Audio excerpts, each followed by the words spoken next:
Ketika dia menanamkan bibit kebaikan lagi kepada orang lain lagi, orang lainnya pun akan muter lagi, ngasih lagi kebaikan kepada orang lain. Dan ketika hal itu bisa berputar seperti itu terus, maka dunia kita akan menjadi dunia yang jauh lebih baik.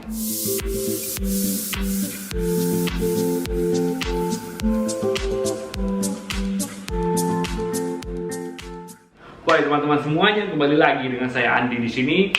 Ya, jadi hari ini saya membaca sebuah kisah tentang tanaman kacang hijau.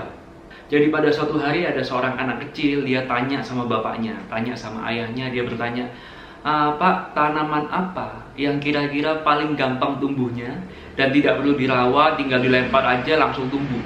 Bapaknya dengan cepat langsung menjawab tanpa ragu-ragu, kacang hijau. Karena apa? Karena gampang, kalau tinggal lempar aja, taruh aja di tanah, nanti dia tumbuh-tumbuh sendiri. Lalu anak itu tanya, apakah dengan saya menanam satu biji kacang hijau, ketika dia tumbuh menjadi tanaman yang besar, lalu ketika panen saya bisa tetap mendapatkan satu biji kacang hijau yang baru? Bapaknya bilang, tidak mungkin. Yang namanya kamu nanam satu biji, ketika kamu sudah merawat tanaman itu, kamu memberikan siram, memberikan air, memberikan pupuk, dan lain sebagainya. Ketika tiba waktunya dia dipanen, tidak mungkin kamu dapatnya cuma 1:1. Namanya panen, ketika kamu nanam satu biji, kamu akan dapatnya ratusan kali lipat.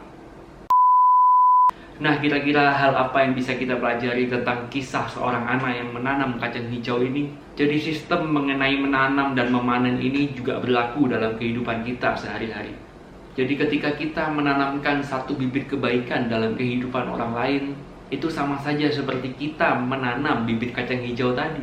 Satu kebaikan yang kita tanam akan bertumbuh di hatinya orang. Satu bibit itu suatu hari akan menjadi sebuah pohon yang besar yang tentunya dia bisa memberkati banyak orang. Mungkin bukan kita sendiri yang akan menikmati hasil panen dari buah tersebut, tetapi satu kebaikan yang Anda lakukan kepada orang lain tentu akan menginspirasi dia untuk melakukan kebaikan yang sama kepada orang yang lain. Dan itu akan terus bergulir seperti bola salju. Ketika dia menanamkan bibit kebaikan lagi kepada orang lain lagi, orang lainnya pun akan muter lagi, ngasih lagi kebaikan kepada orang lain. Dan ketika hal itu bisa berputar seperti itu terus, maka dunia kita akan menjadi dunia yang jauh lebih baik. Tetapi pertanyaannya adalah, apakah semua kebaikan akan pasti menginspirasi orang lain itu untuk mengulangi hal baik yang sama kepada orang lain? Belum tentu. Sama seperti kita melempar 5 bibit kacang hijau, apakah ada garansi 5-5-nya pasti bisa tumbuh? Kan nggak pasti. Tapi setidaknya dari 5 bibit kita tanam satu aja yang tumbuh, maka dia akan memberkati orang lain, dia akan bisa dipanen oleh banyak orang, dan hal-hal baik pun akan terus menyebar di kehidupan masyarakat.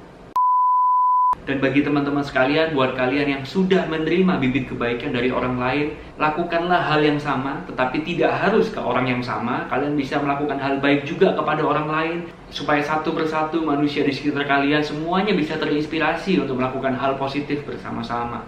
Dan begitu pula jika seandainya kita yang sudah menanam banyak bibit kebaikan di kehidupannya orang, jangan bersedih hati ketika bibit-bibit yang kalian tanam itu mungkin tidak dihargai, mungkin dilupakan, dan mungkin pun tidak menerima ucapan terima kasih apapun. Karena sama seperti kisah anak kecil tadi, manusia hanya menanam bibit dan yang memberi kehidupan tetap Yang Maha Kuasa. Jadi tetaplah lakukan hal yang positif dengan ikhlas. Dan ingatlah bahwa hal baik yang kita lakukan secara konsisten suatu hari akan mendatangkan kebaikan. Oke, kalau begitu teman-teman, sekian video saya pada hari ini. Semoga apa yang saya sampaikan bisa bermanfaat untuk teman-teman semuanya.